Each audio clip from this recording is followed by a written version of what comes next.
पंतप्रधान मोदींकडून air force, navy आणि आर्मीच्या जवानांना सॅल्यूट. भारतीय सैन्य न्यूक्लिअर ब्लॅकमेलच्या धमकीची हवाच काढून टाकतात.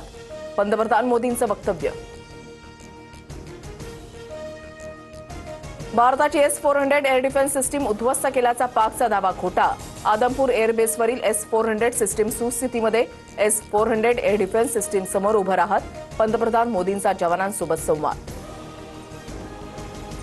उद्या सुरक्षा समितीची बैठक. उद्या सकाळी 11 वाजता बैठकीचं आयोजन. ऑपरेशन सिंदूर आणि सुरक्षा संबंधीचा आढावा घेण्यात येणार. भारताच्या हल्ल्यामध्ये पाक एअरफोर्सच्या 5 तर पाक आर्मीच्या 6 सैनिकांचा मृत्यू. पाकची कबुली. पाक लष्कर प्रमुख मुनीरकडून जखमी सैनिकांची भेट. राज्याचा 10वीचा निकाल 94.10%. यंदाही 10वीच्या निकालात मुलींचीच बाजी. तर सर्वाधिक कोकण विभागाचा 98.82% निकाल. एसटी महामंडळाकडून राज्यामध्ये लवकरच नोकर भरती केली जाणार. एसटी महामंडळाचा मोठा निर्णय. राज्यामध्ये 10 ते 15 हजार जागा भरण्याचा निर्णय.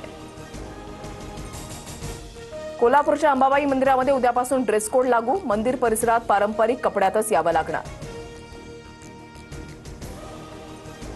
तिरुपतीच्या धर्तीवर शिर्डीमध्ये डोनेशन पॉलिसी. 10,000 रुपये किंवा त्यापेक्षा जास्त दान करणाऱ्या भाविकांना व्हीआयपी आरतीचा लाभ मिळणार.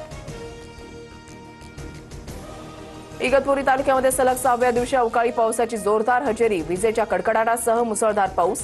अवकाळी पावसामुळे शेती पिकांचं मोठ्या प्रमाणात नुकसान. अंदमानमध्ये मान्सून दाखल. 27 मे रोजी मान्सून केरळमध्ये दाखल होण्याची शक्यता. पुढील 4 ते 5 दिवस महाराष्ट्रामध्ये मान्सून पूर्व पाऊस दाखल होण्याचा हवामान खात्याचा अंदाज.